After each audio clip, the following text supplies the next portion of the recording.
get through today.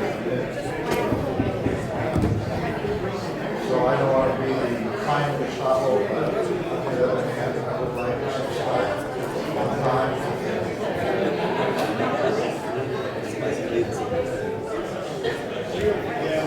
Thank you.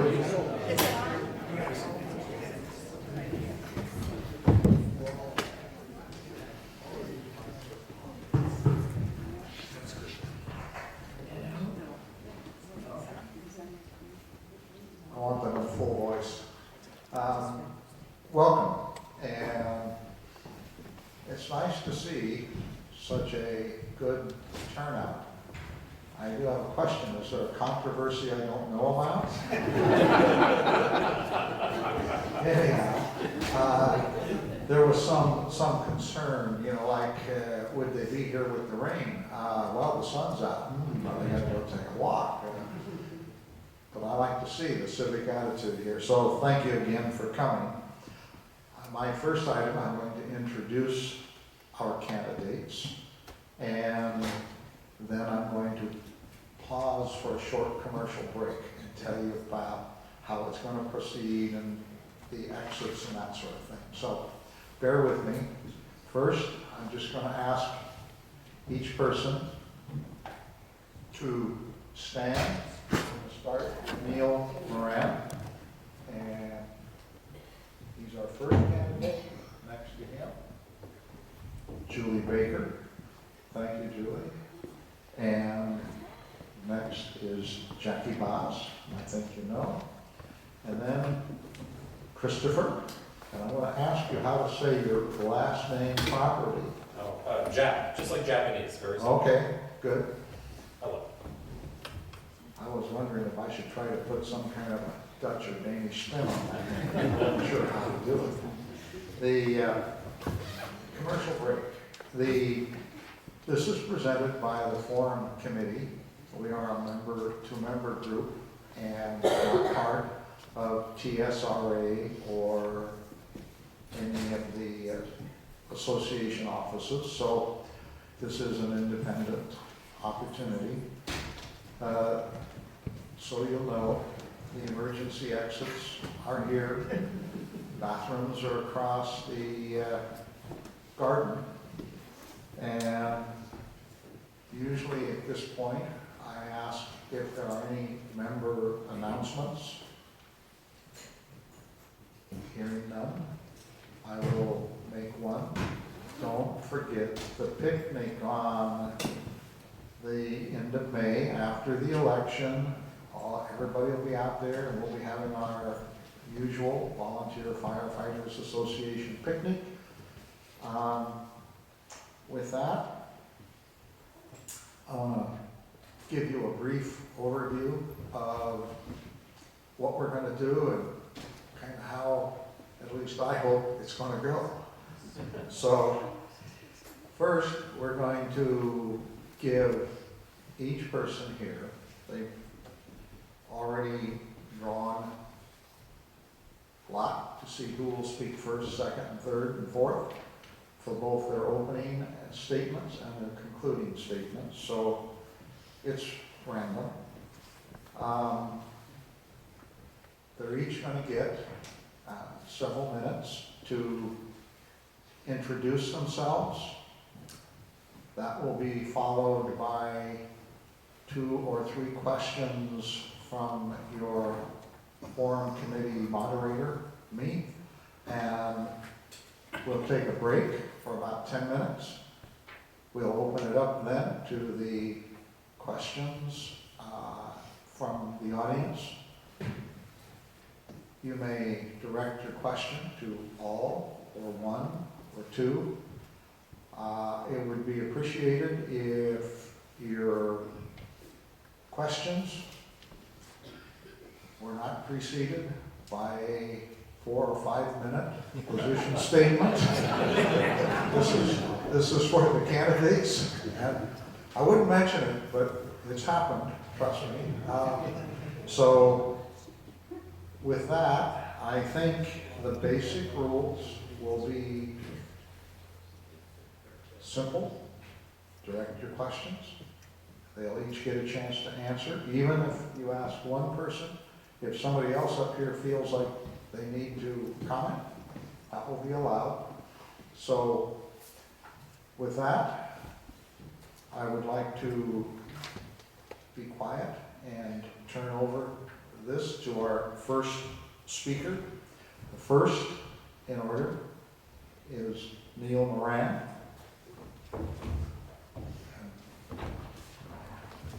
Good afternoon. That's good. Okay. Thanks, Lee. First, big thanks to the Forum Committee for doing all these things. It's really a great service. I'm a lawyer in a small town, and the only way you can survive in a small town is to be honest and fair with the other lawyers and the other people. And it's not enough to win in a small town. You have to treat people fairly. And I don't know if it's because that was my natural inclination, but that's what I've learned over 37 years. A couple of things about the present. The Utility Committee, we need new members of our Utility Committee. So before I forget, our wonderful chairman, Roland Combs, is termed out. And so if any of you have an interest in water, or, well, what else we got? We got electricity, we got all kinds of things in our Utility Committee, the Tank 8 project. Please see me after the meeting. We're really interested in new members. The second thing I want to promote is the Ion Water Program. For those of you who don't know it, this has to do with your water meters. This is a device, a wireless device, that goes on top of your water meter. You don't have to put it there. The water people will do that. And it will tell you what your water use is. Probably most of you are full-time residents here, but it's particularly useful for part-timers because you can be down in the Bay Area and find out all of a sudden there's a hose running. And it's a great thing. Rolly Combs found he had a pinhole leak in his wall, and probably this Ion Water thing gave him a wireless notification that he had water use, so he was able to save himself a huge thing. I'd like to talk about three things that I see coming up in the future for Sea Ranch. One, the Demographics Committee had a lot of things to say, and one of the things that struck me is that 7 to 8% of the Sea Ranch turns over every year. And so a lot of folks, you know, the 50-year folks and the 40-year folks and 30-year, they're going on to the celestial choir.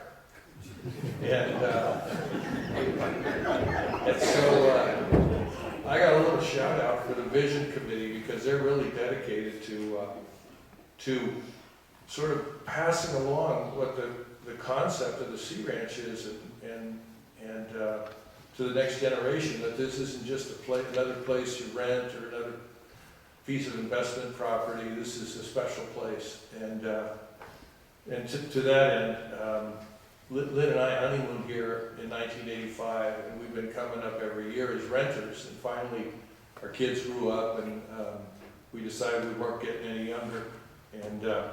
And so a few years ago, we bought a place up here. And what makes it special to us, it's sort of like the drive up here. We get on the freeway in San Rafael, and we come up on the crowded freeway, and it's kind of, you know, freeway. And then we go through rural Petaluma, and it's getting better. You know, you see all the sheep and the cattle and the farms, and it gets more and more rural. And then you hit Bodega, and you hit Jenner, and then you start hitting. I'm not a religious person, but you start hitting God's country. I mean, you get up and go. We like to go over the hill. And what's my point, right? What am I really talking about? I'm talking about how things get, for those of us who are part-timers, you drive up here, maybe it's because we're still in the honeymoon period, but things just keep getting better and better and better the closer you get. And so, of course, in the last 10 miles, here we are. And that's been my experience getting ready for this campaign and working on the utility committee and whatnot, is that the more people I get to know here and the more I see of the staff, we have incredible staff. I met with every single department head. The more I see and the closer I get, the better Sea Ranch gets. And really that's my message. I mean, you don't need to hear that. You know it better than me because most of you have lived here longer than I have. But that's what's in my heart, and that's why I'm taking the time to run. And I'm really proud to be in a group of candidates as good as this. I just have the utmost respect for these candidates. I mentioned 7 to 8% turnover. I got about 3 minutes, 2 minutes. Okay, I'm gonna keep an eye on it. 2 other things. One, dead and dying trees. Frank Bell's done an outstanding job of letting us know what's going on there. There are botanists or whatever they're called, scientists who are looking at the cause. And we got the chainsaw crew out there, and there will be some private contractors, and I'm not here to talk about that. What I want to mention is something that I never thought of. I'm talking to Lisa Dundee, and this is sort of the unintended or the indirect consequence. And Lisa pointed out that when it comes time for people to replant trees, if that's where they go, a tree goes down, then one person's privacy is another person's view obstruction. And that's neither good nor bad, right? That just is, right? Privacy versus views, privacy versus views. It's just something that's coming up, right? It's not a bad thing, it just is, all right? And then the final thing I want to mention, I go to these, lawyer seminars to stay abreast of the law, and the last one I went to, they were talking about HOA law, this Davis Sterling Act. And the big picture I got from the guys who led the men and women who ran this legal program is that in Sacramento, they're passing more and more laws that will supersede our CC&Rs, that will supersede the covenants that make up Sea Ranch. I mean, because necessarily in Sacramento, it's a one-size-fits-all thing. So what would be an example? Okay, what would be an example? An example would be in Sacramento, and I'm not here to complain, I'm just saying this is looking into the future, which is second units. So I expect to see pressure on HOAs, including the Sea Ranch, for ministerial approval, automatic approval. Sacramento would like this, automatic approval of an application for a second unit, okay? I'm getting the signal. So it is not this simple, and we have things to do if we don't want a second unit. And one of them would be to look at septic. If you don't have the septic capacity, you can't put in a second unit. But I'm trying, my point is I'm trying to look forward into the future to kind of try and see what's coming down the track and to, come up with solutions. So thank you very much.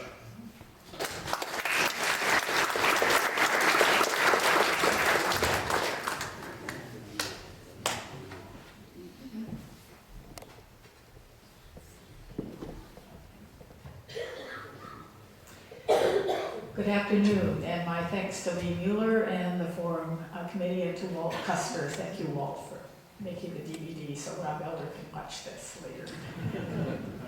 First, a few words about me. I hold a University of Michigan doctorate in art history and have published books and essays on art. But most of my career was as CEO of museums with major building programs, multi-million-dollar budgets, and boards of directors. I know how directors and officers of corporations should act. And I also know how to use attorneys and other professionals. Equally important, I'm the mother of 2 grown sons and grandmother to 3 adorable grandchildren. You would agree with me if you saw the pictures. I co-own with my husband our Sea Ranch home, which is our full-time residence. I've been coming to the Sea Ranch since 1985 and have lived here full-time for 15 years. So it's good to be here taking part in another candidate forum. I began my first term on our board of directors 3 years ago. Our bylaws say directors can run for a second term on the assumption that there's an advantage to experience. If you re-elect me, I'll be bringing 3 years of experience, working with staff and with our attorney, as well as deep understanding of the important issues facing the Sea Ranch. My themes 3 years ago are still my themes today. Planning, the budget, and attention to historic values for architecture, the landscape, and our community. These are my current priorities. First, we need to change how we plan and how we budget. The Sea Ranch has a $7.7 million budget, but no true planning process. With dues increasing by almost $230 next year, we have to rein in expenses and get fees under control. This calls for stronger board leadership and better planning. For example, everyone agrees that we need ongoing evaluation of our recreational resources. But we should not be spending money to satisfy demands for new recreational facilities without careful consideration of the long-term consequences, both for our common lands and for our budget. The Sea Ranch is overdue for sensible strategic planning and for a clear vision about our future. Second, it's time for a rigorous approach to budgeting. Expenses have increased by 23% since the year I first ran for the board. I will need a strong mandate from you to help create a budget process that will provide the excellent services we've come to expect, protect our priceless resources from fire and other dangers, and give the board and its finance committee more control over how dues are spent. When I was CEO of a nonprofit organization with substantial but limited resources, I asked my department heads each year to send me proposals for cutting expense by a suggested percentage, along with separate proposals for adding programs or staff. Planning was crucial to this value-based approach, which emphasizes both economy and service. If you re-elect me, I shall work with the Finance Committee and the Community Manager to reform the budget process. Third, we want to balance safety and ecology. We absolutely want to manage the Sea Ranch for fire safety, but we need to recognize that this will always be a balancing act. On one end, we must reduce the chances of fire. On the other, we also want to preserve the natural beauty of our lands. Most of us treasure the plants, butterflies, birds, and animals that inhabit this incredible place. Yes, we must make the necessary decisions to protect our own habitat. But at the same time, we want to be aware of the need to protect native plants and to preserve a diverse habitat for the creatures that surround us. Fourth is nourishing our sense of community. Sea ranchers are really good at addressing challenges with creativity and with a spirit of mutual caring. Staff and volunteers are prepared in case of disaster to check conditions in every neighborhood and respond. Our Commons Landscape Committee has been encouraging the formation of neighborhood groups to address local needs and issues. But our community is more than just the Sea Ranch. Community resources like our CMS and coastal seniors are essential to successful aging in place here. If re-elected, I would encourage analyzing and coordinating our response to the challenge of good medical services and innovative elder care. Fifth is the essential component of volunteers. Talented, energetic Sea Ranch volunteers accomplish crucial tasks and keep our dues down. Our committee structure, which includes our volunteer board of directors, encourages members to contribute to the governance of our association. I've worked extensively with volunteers during my career, and I understand that volunteers need support, appreciation, and most of all, clear, consistent guidance. As the association's committee structure has expanded, lines of communication have gotten tangled, resulting in unnecessary misunderstandings. We need to improve communication and avoid duplication of effort so that our willing volunteers are not stretched thin. We also need to make it easier to address issues for which no committee currently exists. I want to clarify communication, eliminate duplication, and find a way to address emerging issues. I'll skip this. Finally, transparency and governance. I listen to members, but open governance depends on communication both ways. Too often, members learn of issues that affect us only after the time for public discussion have passed. If re-elected, I have some measures to propose that will help address this problem. I look forward to hearing from you and talking with you about these and other ideas. You will be able to read about all of this and more in my second candidate statement. I look forward to serving you for another term. Thank you.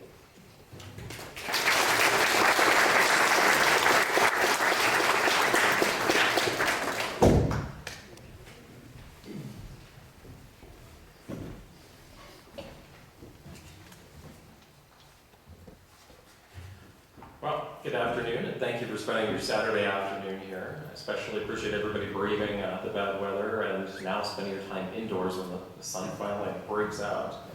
I appreciate the Forum Committee putting this on, the opportunity to meet with so many people. I will assume most of you have already read my first candidate statement. If you haven't, I certainly encourage you to do that. Today I'd like to just reiterate a few points that I've made in there and expand upon those. Particularly why I'm running for the board and why I think I really would be a highly effective board member. So why am I running for the board? I'm running for the board because I really care about our Sea Ranch community. And I'm ready and eager to invest the time and energy that it takes to be a board member here at Sea Ranch. My partner Ron and I bought our home back in 2013, and for me, Sea Ranch is a model community whose principles are rooted in sustainability, where we appreciate what we enjoy here today, but we strive to protect and preserve it for future generations. That concept speaks loud and clear to me, professionally and personally. I've spent most of my career working in the renewable energy sector, solar and geothermal. Proud of my small role trying to reduce global greenhouse gases, save the world, make the world a better place.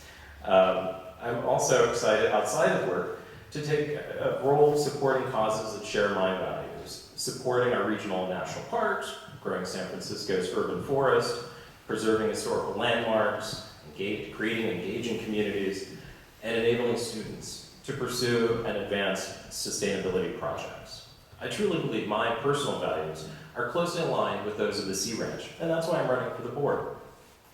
Now, why do I think I'd be a good board member? It boils down to 3 reasons. First, I've gained some incredible experience over the past year as a member of the Finance Committee here at the Sea Ranch Association. Second, I have 20 years experience as an attorney, particularly a corporate attorney working with boards. And I have many years of personal experience serving on other boards. I'd like to talk about those. So again, I joined the Finance Committee a year ago because I really wanted to learn more about the organization, its opportunities, its challenges, and it's been a great experience. I've really enjoyed getting to know the staff, the Finance Committee members, the board members, and many of the volunteers on the Finance Committee or other committees and task force, basically becoming a more involved individual in the community. Take great pride in that. As I noted, I am a corporate attorney. That's what I've done most of my career. That means I've dedicated much of my time to advising directors on how to be effective board members, to fulfill fiduciary duties, to demonstrate good corporate governance. I've spent so much time doing it, it's basically ingrained. This is how I operate, this is how I think. So when we talk about the Sea Ranch Association as a nonprofit, mutual benefit corporation, I know exactly what's expected of a board member, the roles and responsibilities. I plan to deliver. And as I said, I have experience already serving on boards. experience that will help me hit the ground running here at Sea Ranch. In particular, I've spent a couple of years on the HOA board for my former condominium in San Francisco. There we address common HOA issues like planning, budgeting, dues, assessments, disputes, maintenance, issues that we address here at Sea Ranch on a daily basis. I also have many years' experience. I'm entering my third term on the board of directors at Fort Mason Center down in San Francisco. 8 years now on the board. Fort Mason is a nonprofit organization, a partner of the National Park Service. We have a 60-plus year lease from the National Park Service. And there on the board, I've actively overseen the rejuvenation of that landmark. We've created, which I'm very proud of, a unique partnership between the government, nonprofits, and private businesses. A really unique situation in community.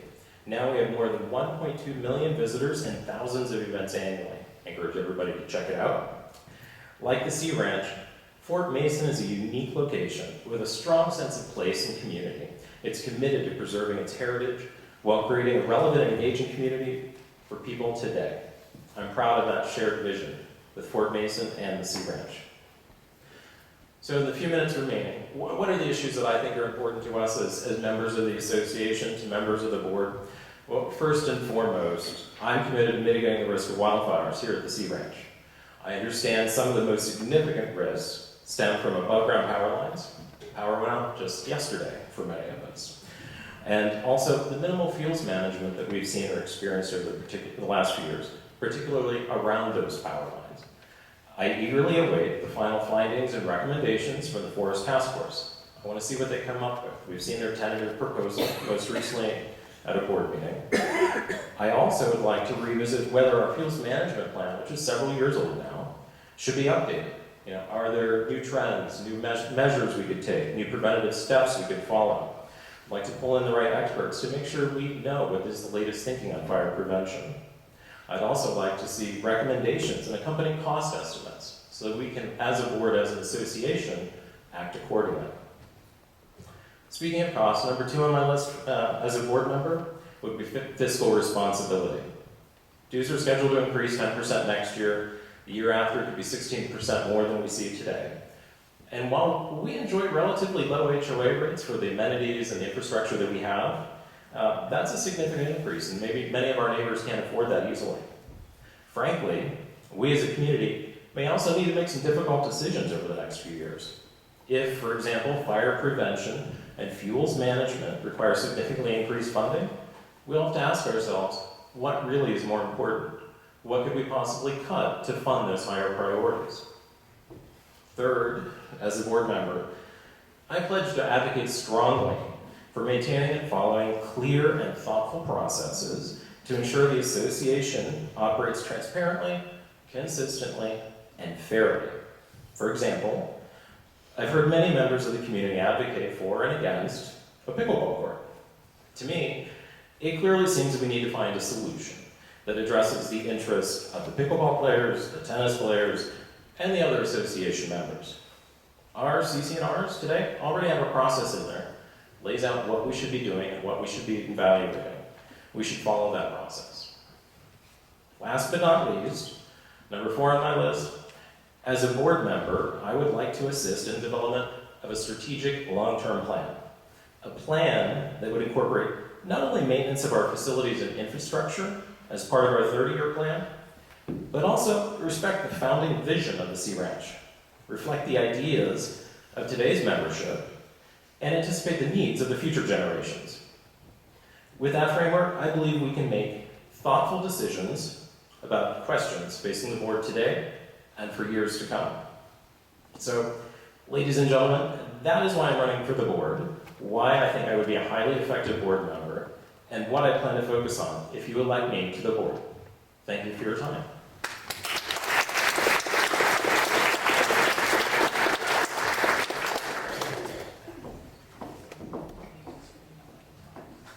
Hi, I'm Julie Baker, and I also would like to thank the Forum Committee and Leigh Mueller for hosting this, and thank you all for turning out for this event, which I think is very part and parcel to the importance to our community. The board is, in my view, the central place where leadership forms the culture of the Sea Ranch. The board is where the direction takes place for the staff, and the positivity that comes from the board permeates through the community. My reason for running for the board is because I see a need for more positivity in our community. I have lived here since, I've owned here since January of 2009, and I was a part-timer for many years, but then since 2015 have been full-time. And I've been very, very involved since I've been here. I am the chair of the planning committee. I'm the chair of the forest task force. I am a member of the disaster team for Division 9. I was, for the CLC, the Area 7 coordinator until I turned that over to a neighbor. And I participate in the Rotary here, and I do volunteer work at the high school in Point Arena. I am truly just part of this community and love this community and love the Sea Ranch. I love what it stands for. I love the founding values of Larry Halprin's SCORE. I think of us as, in the work we do here, carrying out that SCORE, playing out that SCORE. And I think of the way that we do it. The way we do it is very important. It's very important that we treat each other as positively and as collaboratively and with respect as we all did in our, professional endeavors, those of us before we retired. So I think the importance of leadership and the leadership of the board is critical to our community. And that's why I want to be part of it. So what would I do? Why would you want to vote for me to be on the board? What's important to me on the board? I look at the community and, like Neil, I pay attention to the demographics. In fact, the demographics task force was spawned by the planning committee, and the good work that's being done now is informative to our board. We are 80% built out at the Sea Ranch. We have, of 2,233 lots, we have 1,776 built out or in progress. In the past 2.5 years, we've added 400 new members. 400 new members requires that we have a way to carry on the culture of our community, and that's where that positivity needs to come in. We need to transfer the values that brought us all here to the new members that are coming in. The Communications Committee does a fabulous job. The Vision Committee does a fabulous job of doing that. I think we need to make sure that all of our committees are supported, and all of our committees bring the new members in and support them to embrace the Sea Ranch values. We also have vacation rentals that have varied only from between 19% to 21% in the past 10 years. They are a part of our community, and we've got 55 plus miles of trails that are part of our community. We've got tremendous assets in the 20 plus community groups that we have here. So we've got lots going for us. In fact, I think of us as truly a world-class association. And I think that there's a lot that we can do to make ourselves happier to participate in that world-class association. On my list, the top of my list is disaster preparedness. I think, like some of the other candidates, are very concerned about the fuel load on our property. I really appreciate that the association is looking at the dead and dying trees and has a method to take care of that. It's going to be with us for some time to come. The Forest Task Force has started looking at the southern end of the Sea Ranch in particular because of the fuel load there and the proximity of the power lines and the impact on potential fire. So disaster preparedness is top of my list. Second on my list is budget. The budget, as we all know, surprised us, or many of us, by having a 9% increase in the association dues coming up in the new budget. I operate by the principle of no surprises. I would not want members to be surprised in the future by budget decisions that come up or any other things that come out of the board. We need to be communicating about these things very clearly and positively. The third thing on my list is vegetation and forest management. I believe in prudent management of our forested commons. I also really take to heart that each one of us as an owner holds an indivisible interest in the commons, all of the commons. That means every one of us has an opinion about the commons, and all of those opinions are important, and we need to hear those as board members. Fourth, facilities planning. I think we have a lot of facilities, we have a lot of plans, but they haven't come together yet. I would, as a board member, want to see facilities planning as a comprehensive thing that we do and look at and get member input. And fifth, proactive communications. I think there's a lot more that we can do to engage people who cannot be here present in the room for meetings. I employ some of those techniques with committees when I've got people who can't be present for the committee members. We do have conference calling. I think there's a lot more that we can do with technology now that we have Sea Ranch Connect and involve people more who can't be here in person. Okay, I'm getting the signal to wrap up here. Anyway, I've spent a great deal of time and energy in the governance process of the Sea Ranch. I love this place. I am too ready to hit the ground running, and I am an enthusiastic and committed member of this community, and would love to be on the board to do the work that needs to be done. Thank you very much.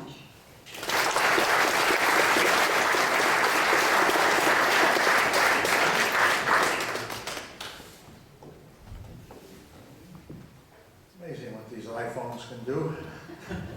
My built-in timer. We're now going to pose a couple of questions to our speakers. Clearly they've been given some thought to this, and I'm still going to ask the question, but at least been touched upon a little bit. The association has recently reviewed and revised rules regarding nuisance.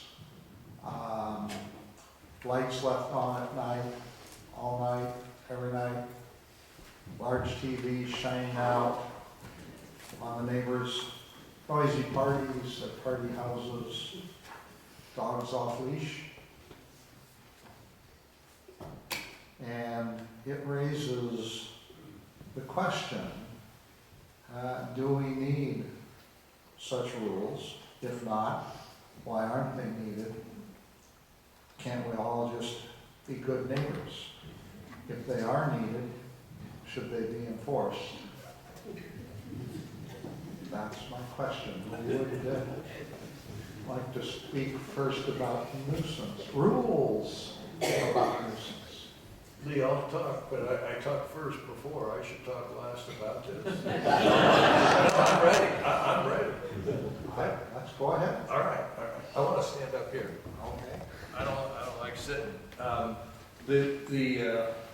been very involved in this Rule 6.6. The reality is that with 2,500 or 3,000 people running around, we do need rules. I'm kind of a rule breaker myself, but if there weren't CHP officers out there, I would drive a lot faster than I do.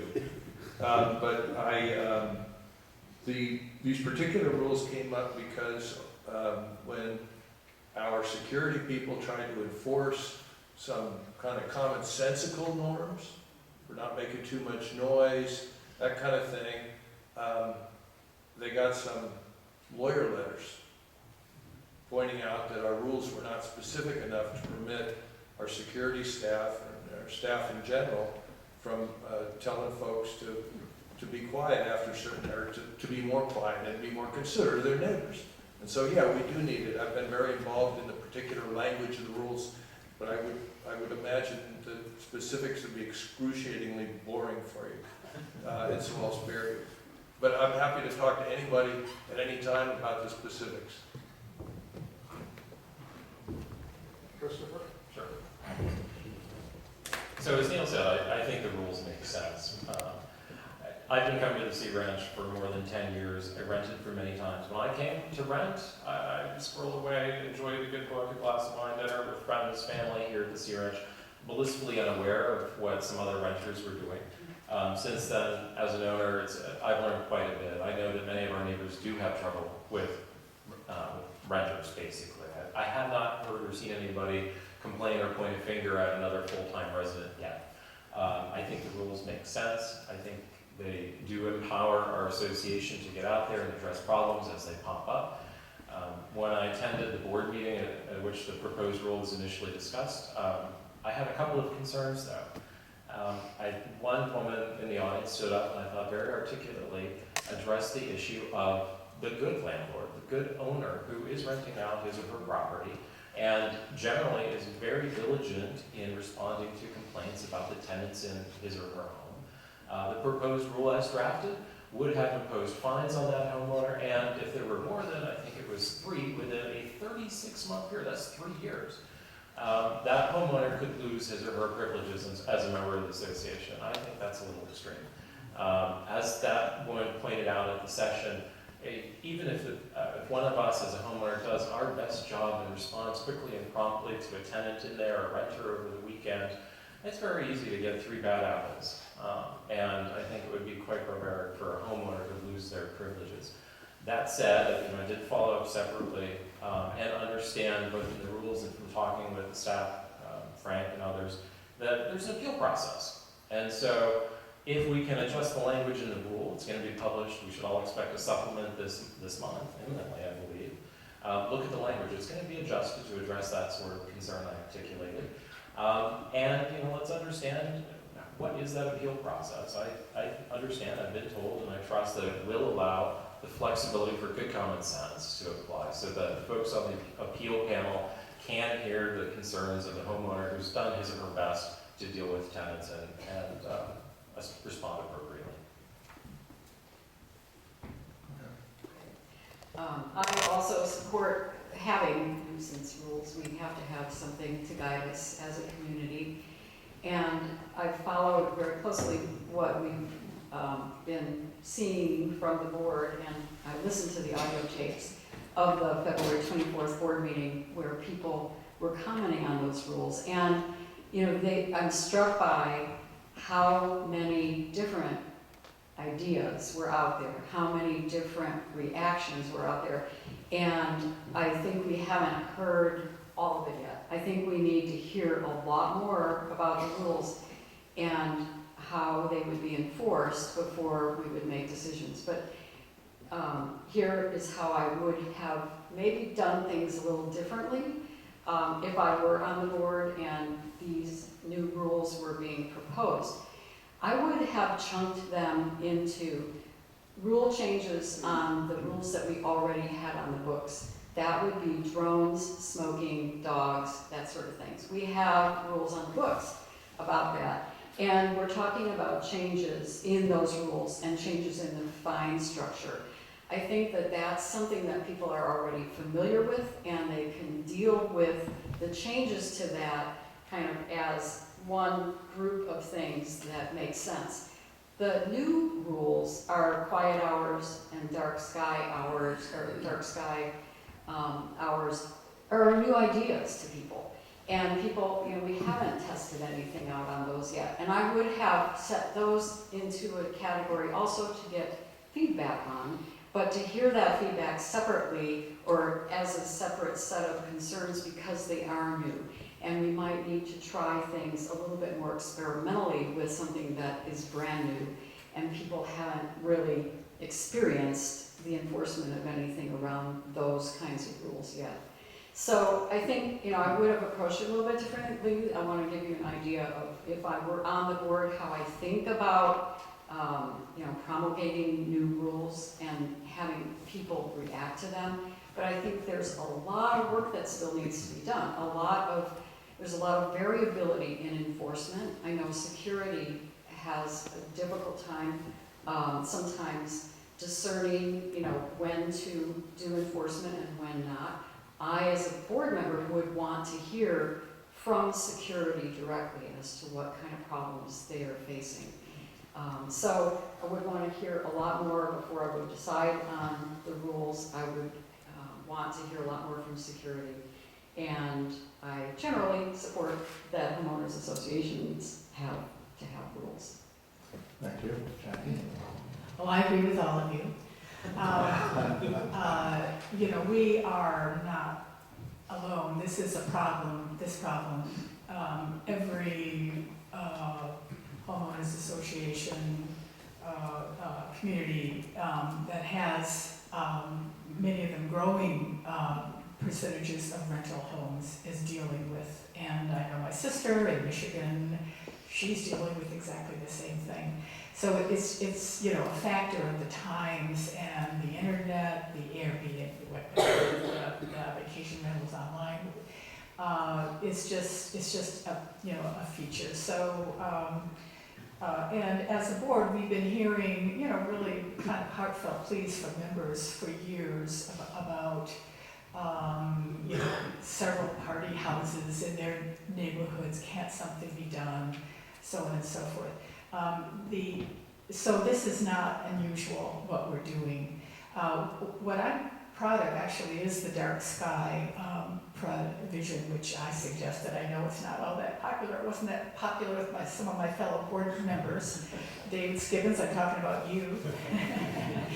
But I think that's a very, very Sea Ranch part of this, of these rules, to be able to go out at night and see the meteors from your back porch and not have to go to some remote area or away from a house. So it's a work in progress. It takes as long as it takes. It's going to be posted. It's not even going to be posted until later this month, whenever the next bulletin comes out. And then we'll be accepting more comments and hearing more comments, and we can keep working on it until we get something that works for us. And that's how we do it here. So. Thank you. The next question. There have been some concerns expressed about the process for new items added to this year's budget. I think there were 12 budget options. But for example, the proposal for a pickleball court stirred up a lot of interest and comment. There was some concern how it ended up there. And the slurry seal program for our roads was pushed back a year in schedule to allow both money and staff time to focus on what has become a really urgent tree problem. It sounds like there's an army of pathogens moving north, and if you drive south, you can sure see a lot of dead leaves just along the road from here to Jen. So I think the question on how these things get to the budget option raised some questions. So how should the association handle these budget options that appear as discretionary choices in the budget? Go ahead. Okay. The 12 budget options that came through, and I've got all of them here, but to go into the recreational facility option in particular, the pickleball court, clearly that proposal didn't follow the right path. There is a path that should be followed, and that path was to bring the proposal to the planning committee and put it through the design committee, and instead it somehow went to the board and got into the budget. Now that process is being revisited, and it's going to be going through the right process process, and it has been now sent to the planning committee, as I know, as the planning committee chair, it has come to us, and it will go through the right process. So although it got in the budget and the line item got approved, it's not a done deal until it goes through that process. That process needs to happen always. Sometimes, wherever the mistake was, the mistake got made. And I think we need to be kind to our colleagues and allow that sometimes mistakes get made. The point is, now it's coming through the right process. So, yes, it is in the budget. It does drive a $4.50 a month charge for the pickleball budget line item. Now, stepping back from that specific line item to, in general, the budget increase. As I said before, if I were on the board, I would never want a budget to be a surprise to the members. I would never want an increase of $19 in homeowners fees to be a surprise to the members. That type of increase needs to be very, very well vetted in advance. So I would make that commitment that we would fully vet those.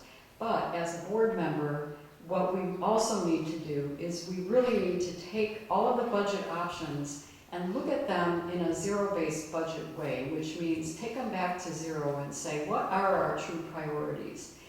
12 budget options are a lot, and on top of our regular operating budget, we need to have a better way to prioritize them that involves the membership and doesn't end up causing surprises.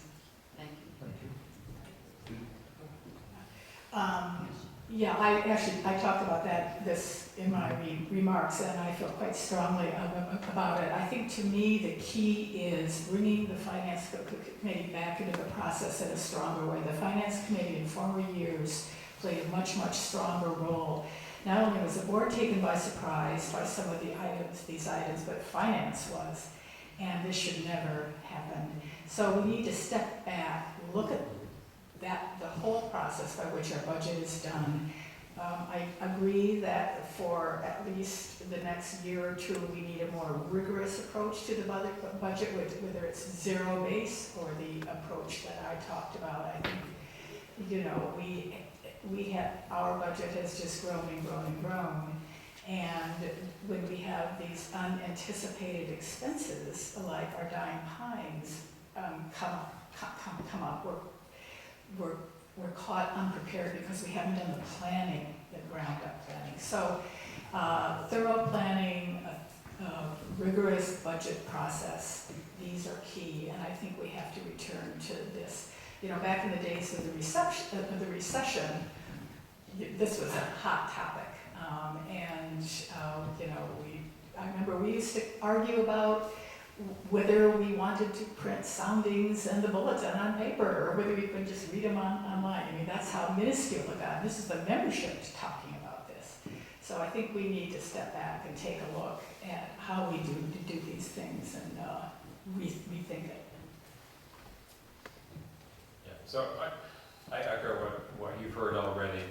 I don't think a great process was followed during this budget process.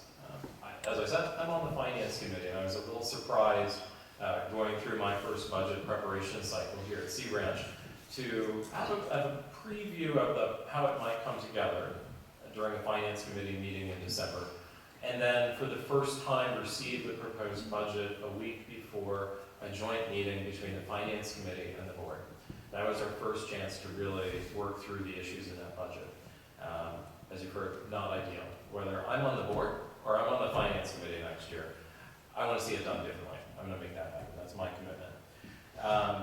You know, I would also say as we start to think about the budget for next year and how we go about putting that together, I think it's absolutely critical that we really do know what are our options, what are we looking at, what are our priorities, whether it's ZBB or some other budget process. I know, and I've heard loud and clear from many of my neighbors that mitigating risk of fire, wildfire, ensuring safety to the community, addressing some of the known problems that we have, whether it's fuel management, forest management, safety, egress through roads that are covered by trees, trimming trees around power lines, those all come with a price. And I know Julie has been working, and Jackie with the Forest Task Force now for a year, a little over a year. And I'm really eager to understand what the recommendations are going forward that we as a membership should be considering. And what do those things cost? I mean, there will be a cost for whatever recommendations come out of the Forest Task Force or the Fire Safety Council or, you know, an update for our fuels management plan. We need to know what those are. As I said in my remarks, what is the latest thinking? Are there things that we're not doing today? We have a great plan. We have some great processes in place. We have a great foundation that was laid literally 15 plus years ago. But can we update that? Is there more we can do? And what will it cost? And when we know that, then we can make an informed decision. You know, do we hire more staff? Do we expand our recreational facilities, whatever that might be? We need more information. We need to dig into this and have a better process so we make smart decisions in the future. Neil, want to comment? Just briefly, I don't know, sometimes planning could be a euphemism for analysis paralysis. Planning could be used as a euphemism for stopping things that people support. So I just want to put it out here. I think the process, I was here at the budget meeting when when members of our association came and talked about these priorities. That's a great process, okay? And I don't want to see the pickleball project backburnered because someone has an idea to put up more barriers for it or anything else. I'm glad it's going to go through design. I'm glad it's going to go through planning. But I don't have a problem at all with the idea that it would come up in the budget and then it would either rise or fall after community members spoke about it. I think it's great. Thank you. Thank you. One more question and the answers, and then we'll do something called take a break.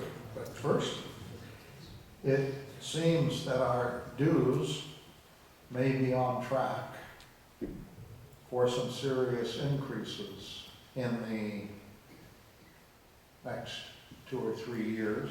For example, it's been mentioned we have a big tree problem. And it's big enough where the dimension is not yet known. But clearly we are having a die out of trees that looks like it could get worse. That'll cost some real money. We're also evaluating the enlargement and seismic reinforcements of our TSRA offices. I can't think of much that they could recommend that isn't going to cost some serious money. The reason I chose these 2 examples are serious issues that affect staff and community. So I guess the question I'd like to ask is, should we be concerned about significant dues increases in the next few years? What are your thoughts? Chris? Sure.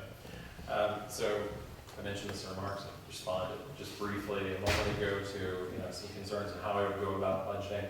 I would add to that, just because something's in our budget today, I don't think it should be spent necessarily. That's not an entitlement. We should be making smart decisions as an association. And we have an army of volunteers here at the Sea Branch who are doing some great work. And I'm incredibly proud of what our neighbors are doing as volunteers. When it comes to spending dollar for dollar in the association, I view that as my money, just like every one of you. I'm paying dues each month into that pool. And I think we should be very cautious about how we spend it. We should be thoughtful and deliberate about it. And with all due respect to my colleagues here at the table, a recent example that concerned me is with the Forest Task Force. Number of volunteers working very diligently, focusing on those issues, coming up with great ideas, I believe, in good faith, coming up with solutions that the board can consider. But I recently saw an announcement that there's a proposal to hire another association person to take notes during the Forest Task Force meetings. to me, I think we have great, smart, hardworking, competent volunteers in that forest task force. I would seriously question, do we need to hire another association staff member to take notes at those meetings? Those folks could take notes. They do a great job, and they're developing great product. We've seen that. There's a recommendation the forest task force delivered to the board. I don't think we need to spend that money on hiring another association member. I think that, as an example, is one opportunity where we could reevaluate how are we allocating our resources. And I think we should do that every single time there's an opportunity in front of us to spend more money. Thank you. I'll let you take that one. Okay, all right, sure. Yeah, the forest task force was having a hard time coming up with volunteers to take notes after the person who had been in the secretary role went off the task force. And so came up with the idea of, well, maybe we should hire somebody. It costs $17.05 an hour, and it would be about 5 hours a month. So I don't think, that's a big ticket item. But just to kind of go back to that, we've since rethought that because it's really not, mainly it's a fairness thing. It's not fair to the other committees that do take their own notes. For instance, on the planning committee, we do have a volunteer who takes the minutes. Other committees rotate the minute-taking job, and it's actually on our agenda for this next Saturday to revisit just simply rotating around. So I don't think that's going to be a big deal. In terms of what, right, okay. So, it was an idea, and it wasn't a good idea, but, so we dropped it, right? But on the broader question of the die-out of trees, the big ticket item, the seismic retrofit for the TSRA offices. I mean, those are the kind of things that are, they're not part of the ongoing budget. The die-out of trees needs to be dealt with, and it needs to be prioritized. That's one of those examples of a big ticket item that I was saying we need to consider the priority of those. The die-out of trees, hopefully, once we get through cutting down those dead and dying trees in X number of years, will be then a budget item that will subside. I mean, there's always fuel management, there's always going to be a need to take care of the vegetation, but the big population of bishop pines and Monterey pines and plantation pines that we have had die here is going to, eventually subside, but we have to prioritize that as a budget item. The seismic retrofit of the TSRA offices, the concern I have about facilities in general is we need a comprehensive plan for our facilities. And, I'm not so sure if retrofitting the existing TSRA office is the right idea, or if there might be a different idea for the facility, because we haven't had a comprehensive plan. And that goes back to what I think we should not plan and get paralyzed, but plan and be thoughtful about where is the right place for the TSRA facilities. There are members who also think we should have a kind of what's the former visitor center idea, or a common place where people would come and interact with TSRA in a bigger way. We don't have handicap access to the TSRA facility right now. Is it worth retrofitting, or should we do something different? That would be the kind of thing I would want to think about as a board member. Thank you. Neil, you wish to add something? I think we need to look at the budget and the bigger picture, what other people are getting for their money. 2 years ago, our dues went down from $214 a month to $211. It's sort of a what have you done for me lately phenomenon. We tend to forget that. Our fiscal management, financial management is solid. I did drill down into one of the expenditures. One of them is $81,000 for another position in the IT department. So I did look at it carefully. Wall Street Journal, I remember reading a couple of years ago, said that in general, organizations spend between 2 and 8% of their total budgets on IT, and in something like this, it's probably going to be in the 6 to 8% range, which would be normal as a percentage of your total budget. So our total budget is $6,395,000. 6% of that is $387,000. And our IT budget with this extra position, which I believe we definitely need, is well below that. It's $50,000 below that. So I think we're hitting the rule of thumb. It's not quite as strong as rule of thumb, but there are parameters to look at, kind of guidelines, and we're well within it. I talked to the head of the IT department yesterday about it, because I hope this might come up, and be happy to talk to y'all later, but I think it's a really necessary thing to make our information technology stuff, our computer systems, more robust, because more demands are being put on them these days, and they're going to be put on them as more and more as we go in the future. Thank you. Okay. Just a word about the association offices. The seismic is really not the issue. There's not a serious seismic problem with the offices. The walls could be reinforced and that kind of thing, but that, as you know, wooden posted beam buildings are one of the more resilient building types in an earthquake. So that isn't really an issue. To me, the issue with the offices, well, there are two issues. One is accessibility. It's really unacceptable to have an association office that is not accessible. We cannot do that. We have to fix that. And then the second is, the Sea Ranch is 50 years old now, over 50 years old, and we have a very vibrant, energetic group of volunteers who collect the historical resources that relate to the history of Sea Ranch, and these are useful in all kinds of ways. In fact, when we did the seismic study of the association offices, we went to archives to find what the archives had, and it was a great deal. This is our resource.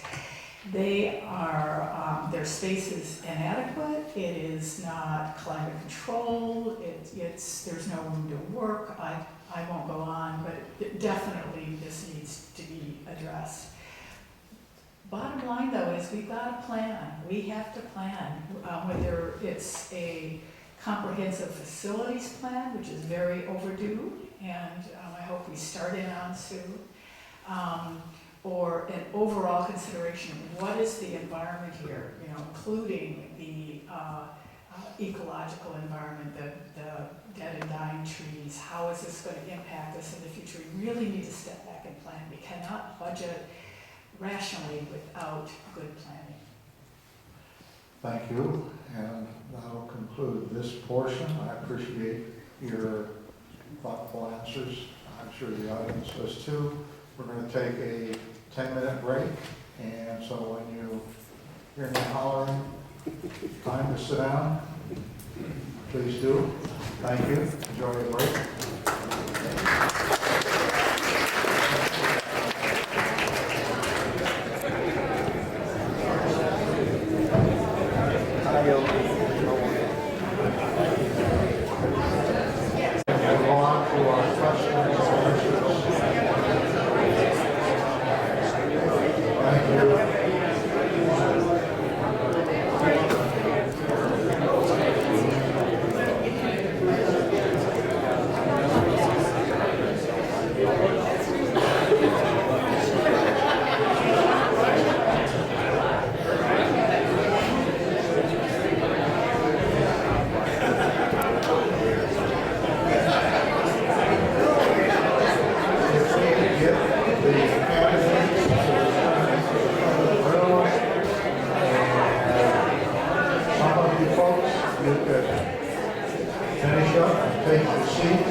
Thank you.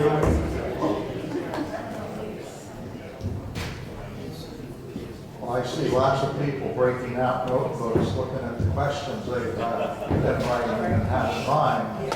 So I will point out that we have a microphone over here, and if you would please, if you want to ask a question, go there. You can wait in line, there's many of you over here on that left side, because this is being video recorded, and when you stand there and speak in the mic, it's easier for the question to be heard, including for those in the far back corner of the room, and it's easier to take the video. So with that, I want to ask one more thing. Keep your questions concise, which means excise the long political preface if you can. Sometimes you have to. And I would like to say I also appreciate the conciseness that our candidates have shown. I think it's a great example. So with that, I'm going to open it up. Can you give your name and your... Hi, I'm Paula Cochran-Smith, and I'm Unit 28, Lot 102, and I noticed a lot of you have talked about communication and so on. As I already told Jackie, Soundings pays for itself now, the communication committee. So, our website needs work, and I have two questions. One, would you be willing to pay someone from outside to come in and create one for you? And then I guess they could train our people in the upkeep. And two, would you want to be able to pay bills on it, like the water company bill or your dues? And that's my question. Well, I think that bringing someone in to do the website is in the budget right now for next year. Is that $81,000? Yeah. So, I think your feeling about the website is shared by many, including myself. Every time I wanted to find some obscure policy or Yeah, it's hard to search. rule or something, it's like, it just drives me nuts. So it can't be soon enough as far as I'm concerned. And then, what was your second? Paying bills, because that's a level of Yeah, security. I mean, that I can't say. I think that's a staff decision Yeah. about what is the most efficient, effective way to do that. But Well, I know it would it's a add good idea. expense to creating it, because you have to add the security if people are gonna be doing it. Right. So I don't know if But I you- think it's a good thought. I hadn't thought of that, so thank you. Yeah, Paula? Yeah. Thank you. I think it's a really interesting idea to add that payment optionality. You know, here at the Sea Ranch, we've definitely taken steps further. We're providing technology solutions, right? We have iron water, we have high-speed internet. Updating the website was one of the budget options, as Jackie mentioned. Yes, that was included. I think it's a great idea. We have a wealth of information on the website. If people haven't looked at the association website, I encourage you to go there. There is a lot of information. But it could use a refresh, in terms of what are the expectations today, what should the website look like, how user-friendly should it be, what's that user interface, that user experience. I think there's room for improvement, and I'm really excited that it's included in the budget this year to be improved. In terms of payments, as Jackie said, I think we need more information on how would that work, what would it cost, what are the safety protocols. That said, we did include funds in the budget this year to improve the IT staffing. A core issue for any organization is IT security, information security. Your information, your private information needs to be protected. Whether we provide payment tools on the website or not, there are things we probably should be doing that we might not be doing today. I think there's an opportunity for improvement, and I would put that on the list as something to be investigated. Okay. And I'll add, I liked your idea about outsourcing, the updating of the website, and coming from my entire career in information technology and systems development, I agree, certainly our website needs to be updated, and I know the staff feel that way too. But I would first look at having an outsourced contract to get it done, and get it done as the state-of-the-art system, and then add staff to do the upkeep. I do not have anything new to add. Thanks.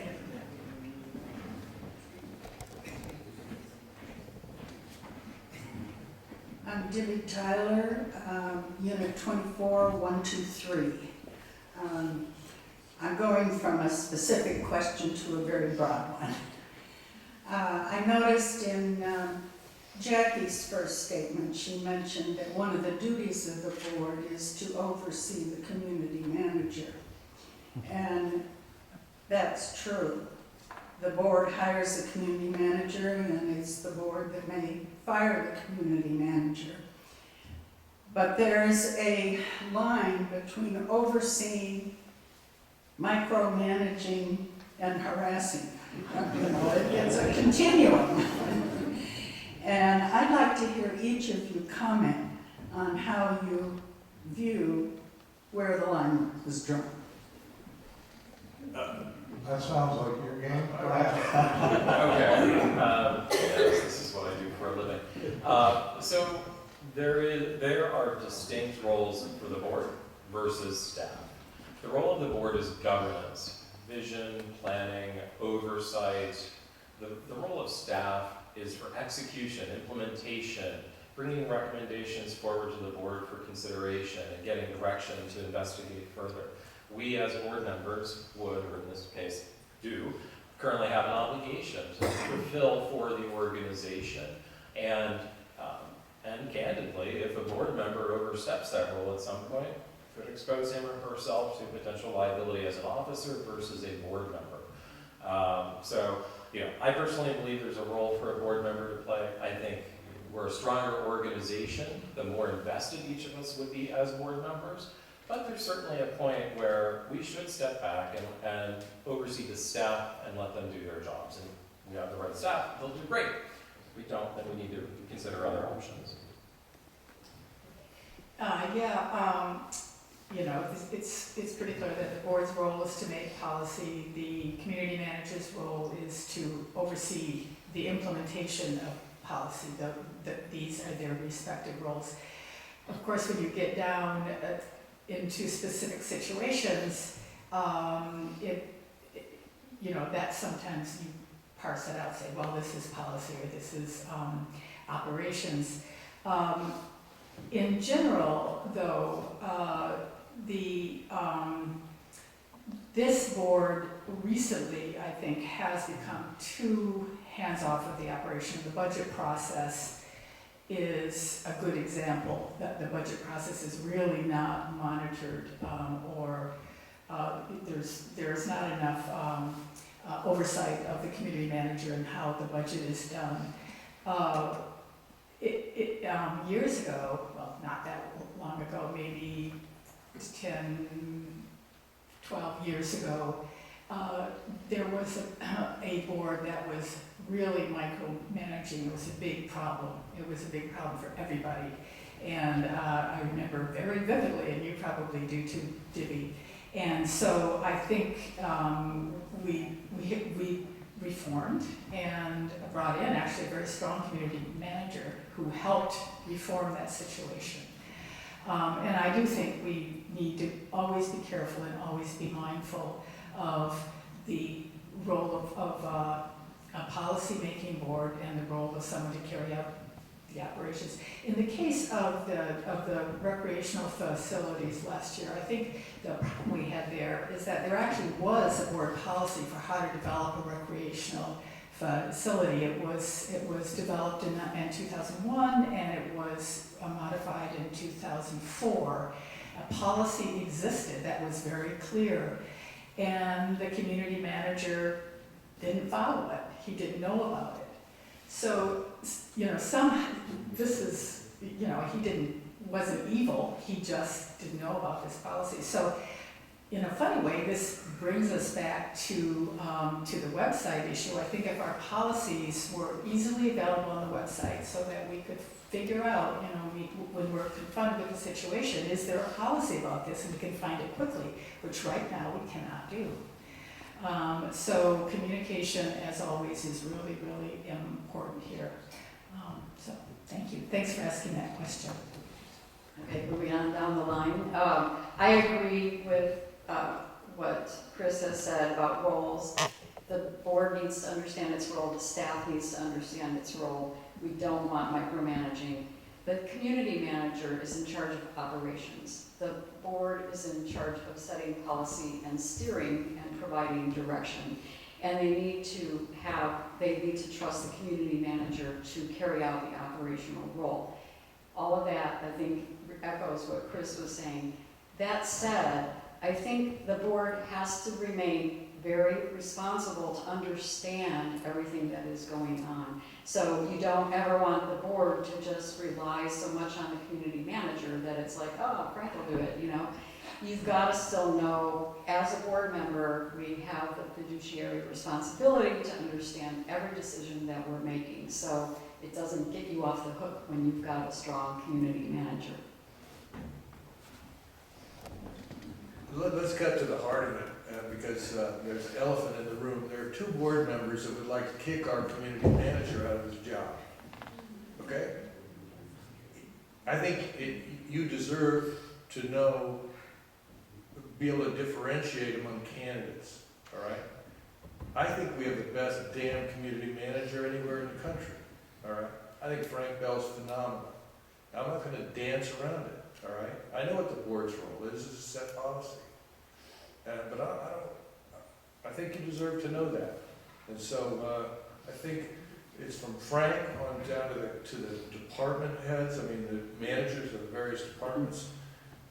I mean, to me, there's the holy trinity here. We got the Sea Ranch itself, physically, this beautiful place we're stewards of, it's just unbelievable.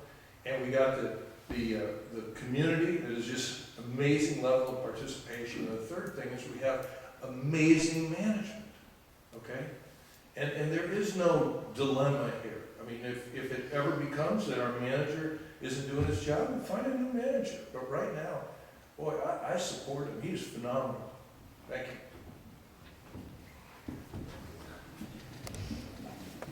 you. Doug Paul, Unit 29A, Lot 30. I have a couple of questions, but I'll start with the there's been a proposal, as we all know, for a strategic 5 to 10 year plan that's been kicked around for the past 3 or 4 years.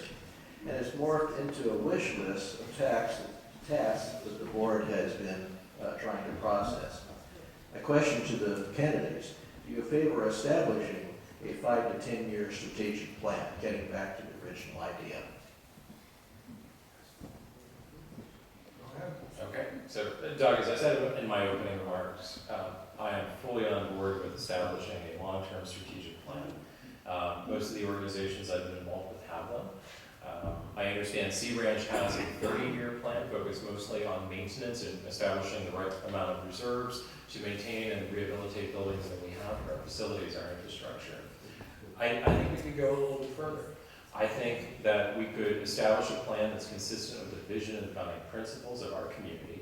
I think we could understand and collect and synthesize the desires and wishes of our membership today and start to anticipate what would future generations want to see here at the Sea Ranch. What should we be anticipating or planning for, not just 1 year out, 2 year outs in a budget cycle, or 30 years out for a facility rehabilitation, but somewhere in between.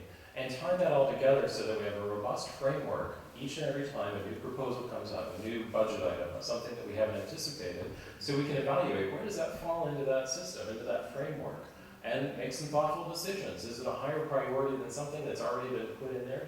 Do we need to pivot? We can do that. Just because we have a plan doesn't mean it's etched in stone, but it provides us a framework for making thoughtful decisions going forward. I think it's a great idea. If I run the board, I would love to be part of the process to establish a long-term strategic plan. Okay. I also strongly support a strategic plan, 5 to 10 year strategic plan. And just a little bit of background, there has been sort of a morphing of a planning process from the board. As a planning committee, we have been wanting to do a strategic plan, and myself and the vice chair of the committee, Monty Anderson, have participated in an interim planning process, and it was called something else before that, 5-year plan or whatever, and Nigel was spearheading that whole thing, but it just never somehow got legs. And all 3 policy committees sent 2 members each to a planning process, but we just never somehow got traction with the board. I don't understand quite why that is, but as a board member, I would want to institute a 5 to 10 year strategic planning process that actually had legs, and we could do that. So yes, I support it. Yeah, thanks for asking that question. Now, this has been a central issue for me since I ran for the board the first time. And as Julie says, it somehow never happened. I guess I wasn't very effective as a board member. I'm glad to hear my colleagues support a strategic planning process. I think the only question is not, do we need one? We clearly need one. But what would that look like at the Sea Ranch? And I think when you hear strategic plan, people have all kinds of different experiences with strategic planning, good, bad, and indifferent. And I think we have to very carefully think through what works here with our membership. I think it needs to be a member-inclusive plan. I think the planning needs to include staff as well, who know this place better than a lot of us. So I'm very pleased to hear this support. Whether or not it's still on the board, it sounds like it's going to happen. So that's great.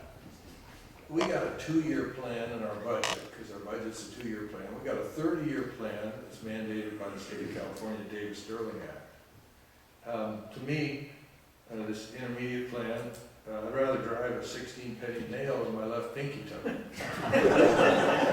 But you don't want a board with just people like me. Okay, you got to have a board with people who have different kind of patience levels or decisiveness or whatever. So if other folks want to have that, but the one thing I would object to, because it's all about the devil's in the details, is I don't want to see it as a slide mechanism for stopping projects that the members support, okay? I don't want to see it as a way to sidetrack things. That wasn't in our, 7.2 to 8.5 plan, So I want to just put that out there. Thank you. My related and separate question is, did he ask about micromanagement and delegation, sort of being the opposites of what a board can take as their stand? How do you see using the policy committees? Would you suggest differences from the way that they're used at the present time? This is something I have thought about a great deal, and I mentioned it in my remarks.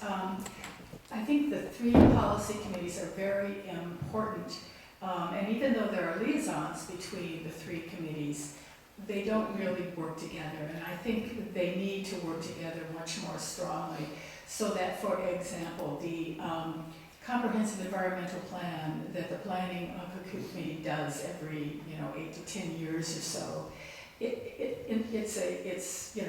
it's not binding, it's not law, but it's an overall, well thought through, well considered, well written blueprint for what the various committees need to be thinking about. And we were reviewing it in planning. I'm the liaison to planning right now.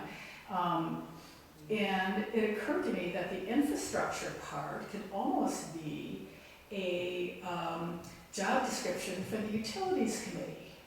And, which right now really just focuses on water, because Solar Ray is kind of spun off. But here's all this infrastructure stuff that needs attention and has been in our comprehensive environmental plan. And it could, it seems to me the utilities committee should take that from planning and say, okay, we are going to run with this part. This is our job. So I think more communication between the 3 policy committees. I think we really need to think about, what is the utilities committee right now? Also, things have changed a lot since that committee was first started. So all of this, I think, all the committees need to be looked at. Also, the organizational committees, the operations committees. Everything needs to be looked at in terms of eliminating redundancy, filling in gaps, and making sure everybody communicates with each other better. I don't have anything new to say. I'll just add a couple of things to that. We have for those, many of you have seen this, but this is the org chart of committees. It's pretty, complicated to a lot of people. And I think the change that I would make, being on a policy committee right now, the planning committee, we have a lot of good liaisons. We have utilities liaison, we have recently a finance liaison, but that doesn't always happen. But we have trails committee liaison, we have every kind of other committee, CLC, is a liaison. So we try to cross-communicate so that planning knows what's happening in the operational committees and in the other committees. It's kind of difficult to do that because that means more time commitment on those volunteers' parts. So I would see a need for sort of we have right now, once a year, all the committees come together and tell what they're doing to the board. And I would see value in having that happen more often. I mean, It's actually supposed to happen twice a year. But it only happens According to the once. bylaws, yeah. But vision committee, for instance, is part and parcel to what we, on the planning committee, we need to know what's going on there, and they're doing great work. And we need to cross-fertilize kind of among the committees so that we can better leverage and get more synergies out of what we are all doing and not maybe duplicate some of the efforts. Yeah, Doug, I think it's a great question.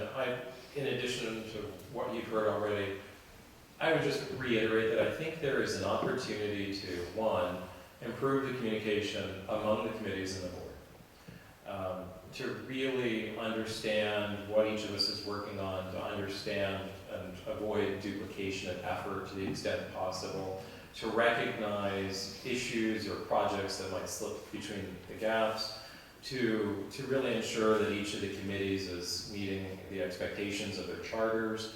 I think there's an opportunity to improve the communication and follow up. I think there's also an opportunity to revisit the purpose of each of those committees and how they operate with the staff. I won't profess years of experience on every committee. Interestingly, of course, we have a member of the Utilities Committee here, the Planning Committee, and the Finance Committee. The three of us, and Jackie on the board, are obviously very interested in these issues. I think there's an opportunity to revisit what are their charters, how do they operate, how do they communicate among themselves, and with the membership. There's so much work going on at the committee level as well as the operational committees and the task force. I think communication would be the key. And in my personal and professional experience, you can never communicate too much, right? I mean, that's how you avoid misunderstandings, that's how you drive for efficiencies, that's how you allocate resources. I think there's some work to be done. And maybe that's part of a longer term planning to really understand what are the goals and how does that work get divvied up and what are the roles of each of those committees. I think there's opportunity for improvement. Thank you. Hello, my name is David Yeager. I'm at 147, 35C 147. I'm new to Sea Ranch. My wife and I bought a property, we're building a house. I came up last June, and the first thing I noticed was that the Moonraker court had pickleball lines painted all over it, and it pretty much ruins it for tennis. And I thought that was too bad, but that's the way it goes. But then I went and played with some pickleball players when I was first up here last June, and they were talking about when are we going to get the Delmar courts. And I said, what are you talking about? And they said, we're going to get the Delmar courts. And they were wondering whether or not they were going to just ruin it with the lines, or if they were going to put in permanent nets. And one of them was, yeah, I think we're going to get the nets. So I thought, that's crazy, they're going to take 2 more courts. And so I went and I found Frank Bell, and I asked him if that was true. I'd heard, and he said that it was true, that he was going to take the courts and convert them to pickleball. So Can you tighten it up? We have 2 more I'm seconds. sorry. And get to the question part. I'm not really taking that long. So just relax. I'm relaxed. Okay. So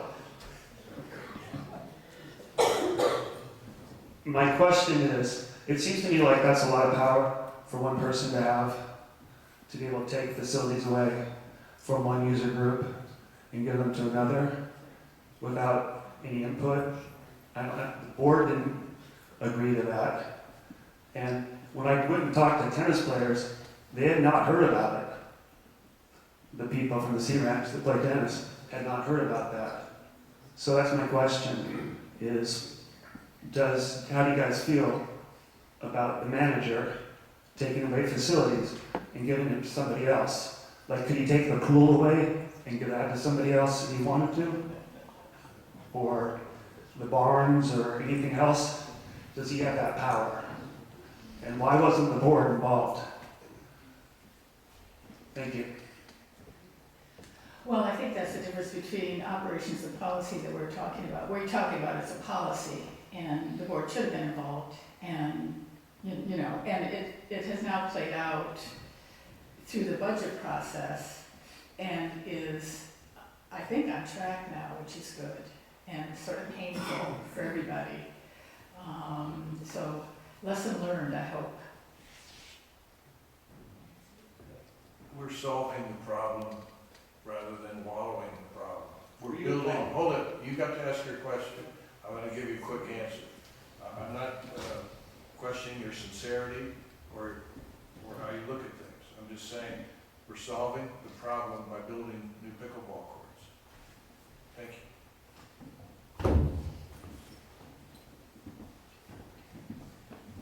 Hi, Michael Yaki, Unit 5. I've had the pleasure of owning here for over 18 years, and part of that pleasure was the fact that we assumed the ownership of a home of one of the original sea ranchers here, George and Fief Whitwickstead, wonderful people. My question, I think I'm qualified to ask this question. I've been in 1,000 debates in my lifetime, both in them and prepping people. So I want one sentence answer to this. And it goes to the fact that there are 4 people for 3 slots, right? What is it about you that makes your voice or you uniquely qualified to be on the board of the Sea Ranch Association, to be as a sea rancher, my representative? I am not uniquely qualified. I'm just me. That's all. I can give you a one-word answer: experience.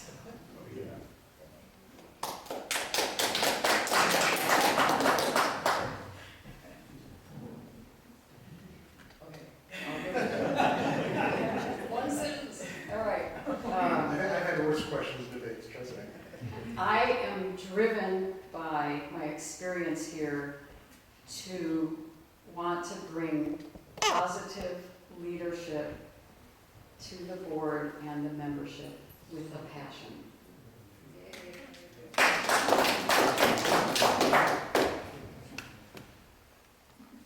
And I would say that my personal values, the things that are important to me, the sense of sustainability, the founding principles here of Sea Ranch, the architecture, the environmental character of this community, are incredibly important to me, and it compel me to do as much as I can to be a highly effective and engaged board member.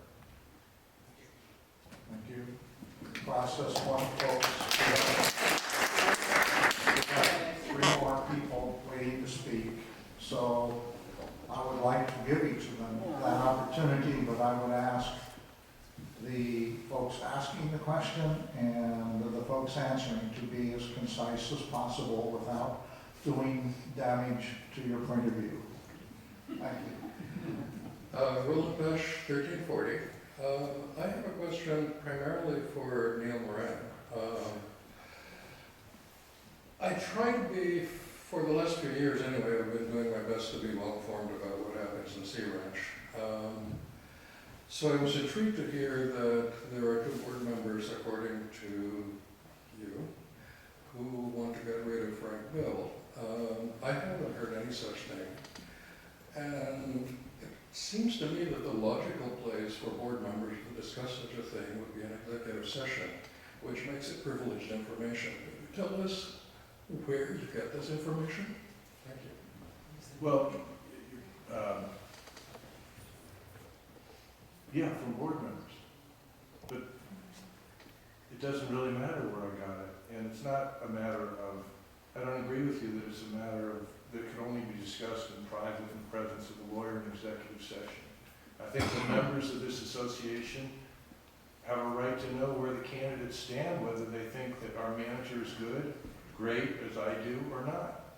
And that's legitimate information. You were talking about two board members, not about the candidates. I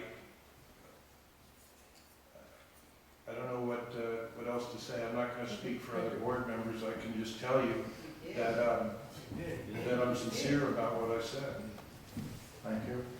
Barry Weiss, 3113. I originally wasn't going to ask a question, but something that Neil mentioned just a few moments ago sparked a question. Who says we're building a pickleball court? I'll tackle that one. It's not been decided that we're building a pickleball court. It has not been brought through the proper channels. It has not gone through design committee. It has not been approved by the planning committee. No specific plans have been approved or sent to the finance committee for approval. So the board, with much input at the January and February meetings, decided, notwithstanding that it hadn't been through that process, it would allocate funds this year in anticipation that it would go through that process. Now, we could each agree or disagree with that process, but that was the board's decision for this year. It has not been approved, just to be very clear. May I clarify that? Please. Yeah, at the January meeting, where the pickleball, where pickleball was presented as a budget option, I made a very strong statement that there needed to be planning around this. And I went along with it on the assumption that there would be, that this would go through proper planning processes and financing of the budget aspect also. At the February Finance Committee meeting, one of our planning committee members, bless his heart, found that there in fact was a process. We do have a process. Sea Ranch has a process to develop recreational facilities. So to everyone's great relief, you go, oh, we've got a process. At that point, the decision was made to, put a placeholder in the budget and go ahead with the process. Pickleball courts will not necessarily be built. They still are. They've just begun to go through this process. Something is going to be built, I'm sure, and I think the Sea Ranch will be better for it personally. But it is still at the beginning of a planning process that we should have gotten on top of a lot earlier, and we didn't. So, mea culpa. Just to say, agreed, it is not decided that the pickleball courts will be built. It is going, as I mentioned in my opening statement, I think, to go through the process. And the process is the planning committee and the design committee have to review it. So it's been budgeted for, but it's not been decided whether to build it or not. But it's going through the proper process now. I agree with what's been said. I should have said it's been budgeted, $120,000 has been put aside for it. We'll now go through planning and design. I like the fact that it was budgeted first, by the way. Makes a lot more sense that way, because how can you plan something and design it if you don't know how much money you got? Thank you. Please, Elizabeth. Elizabeth Watson, 35C 132. You've each talked about member input. What do each of you see as the best means of soliciting and processing that input? And how do each of you determine when the board has sufficient input? And lastly, we frequently hear from the same people, including me. Do you have a means of soliciting broader input from the membership? In particular, can we get more input from people who don't have the time for extensive volunteering and committee work? Elizabeth, thank you for your question, because you give me the chance to read what I had to drop out of my opening remarks when Leigh started giving me the time session. It'll be quick. I think that too often members find out about something that's important to them, like pickleball, after the time for member comment has closed or passed, and this happens over and over and over again. And I think we need to look at this, and I said actually some of the same stuff 3 years ago when I ran. I really believe that the draft agendas for the next board meeting needs to be front and center on the monthly bulletin. It used to be a number of years ago, there was the bulletin and there was the draft agenda of the important items that would be coming up at the next board meeting, so members could see, oh, I'm gonna read up on this and I'm gonna go and I'm gonna speak to it. We could also have more discussion, like at the end of board meetings, there used to be a round table where the board members were just talking formally about what would be coming up at the next meeting. And so everyone knew much farther in advance what was coming down the pike, and there were not these surprises coming along. Communication is a passion of mine, and I use communication methods in committees now that draw out input. I would see a need to do even more. But for instance, the planning committee agendas and the Forest Task Force agendas, I make a point, I personally get those out 10 days in advance, and they're posted on the website. It's not required, but we always post them 10 days in advance so that people know what's coming on the agenda.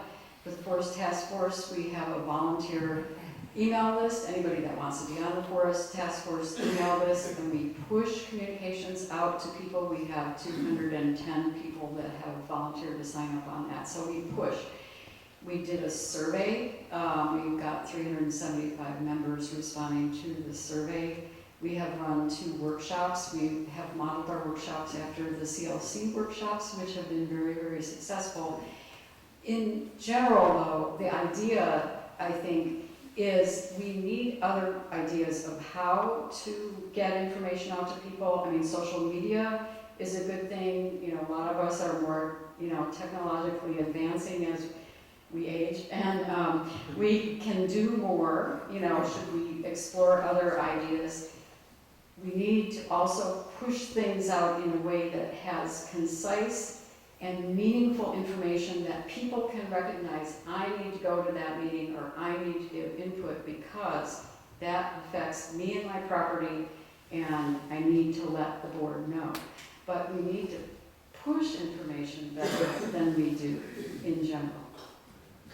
Yeah, I think a great question. As I said earlier, I don't think we as an association or neighbors can over-communicate to get messages out, to make sure there's no misunderstanding, or that there is understanding, that people do receive important information and can participate. Of course, we are an HOA, we're governed by Davis Sterling, we need to have open meetings as a board.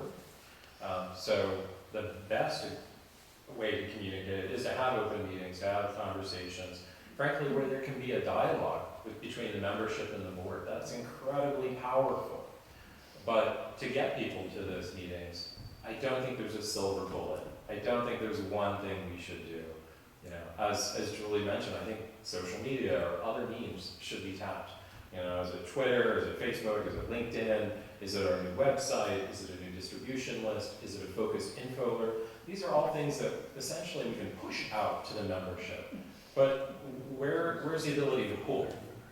Are there tools out there where we as members can sign up for things that are particularly near and dear to our hearts? Could we sign up specifically for anything that impacts the budget and make sure that we are alerted to it?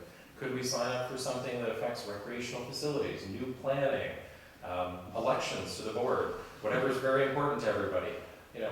What are the things that we're not even talking about? It's not my expertise. I'm not a communications director, but I certainly recognize the value. in communicating with the membership and among the folks that are volunteering. So, you know, I think it's definitely worth investigating. What more can we do? Because the more we do, the better we function as an organization. We have 7 different media to communicate with members. We have the soundings, we have the bulletin, we have info alerts. I don't know the other 4.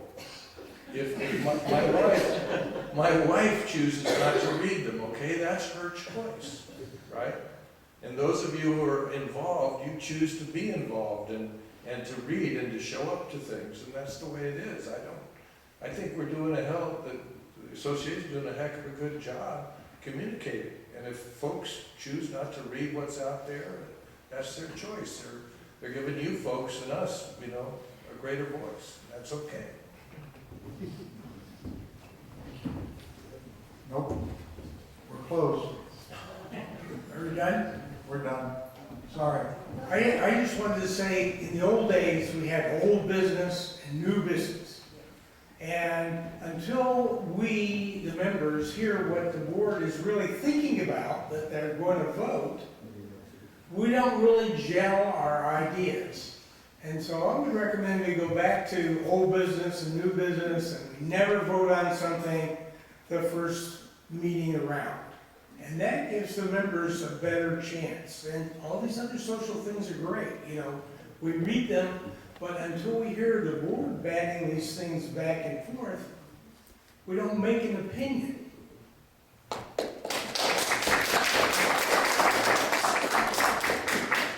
Thought we almost had a 5th candidate.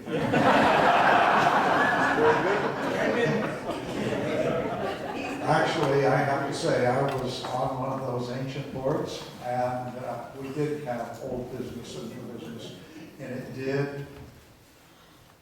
maybe it wasn't as efficient, but there's some merit to the thought it might have been more effective in the communication. I don't think I should be saying this, but I did. So, I'm not a 6th candidate. Okay, the concluding part, which we'll do over the next 10 minutes. I have committed the ultimate sin as a moderator and not concluded quite on schedule. So I'll break out the whip here. No, we'll just go ahead, and we have an order that these folks drew for to make concluding remarks, what they want to say and wrap up. 2 minutes. And with that, I believe, let me see, Jackie, you were first. Yeah, you know, I haven't really said what motivates me, what motivated me to run for the board in the first place. And it had to do with the architectural forum that I organized in 2014 on the history of the Sea Ranch. And it was a very successful forum, huge attendance, it was in the barn, it was fabulous, it was really wonderful, and I was feeling very up. It was a gorgeous day. And afterwards I went for a walk along the bluff tops near my house. And here on the beach were, there was this line of girlfriends that looked like sharing a bottle of wine, and then there was a family on what I call Little Walk on Beach, and just all these people enjoying this incredible nature. And I realized, it just hit me. I thought, you know, I've always thought of the Sea Ranch as nature plus architecture, and I've left out this important component, nature plus architecture plus people. And it's the community, and I think this is the first 50 years we were incredible and groundbreaking, and I think we can do the same in our next 50 years when we focus more on the community and how to make this work better as a community. I'm happy to hear Julie say that she wants more positivity. Yes. Okay, I'm second in the draw. I'm just going to make this really short. I stand by everything I said. At the beginning, I'm passionate about the Sea Ranch. I would love to be a leader here, and I have had a lot of good experiences leading committees, and would love to follow up on the work we've done in those committees by being able to be in the decision-making role as a board member. So I hope that you're getting enough information today to make your choices, and thank you for listening. And I thank you too. leave you with one thought. Debbie Tyler was just talking to me, she disagrees, she's my friend, she disagrees about Rule 6.6, and I want you to know that whether it's Rule 6.6 or anything else, I've always found all the folks on the board or the committees are very receptive, so it's a very nice and accessible structure of governance, and I think we'll all do our best to keep it that way, so thank you. I would like to thank everybody for hanging in there, spending their Saturday afternoon here, listening to us and our ideas and our responses. Hopefully I've conveyed my passion, my interest, my commitment to the principles of Sea Ranch, and explained how I would go about serving as a member of the board. I'm inspired that you've all been hanging in there and working with us this afternoon. That's amazing. I would love and be proud to serve on the board. And I ask for your vote. And while we have 4 great candidates up here in 3 spots, if you're so inclined, please give me your vote. But 3 votes would be even better. Thank you.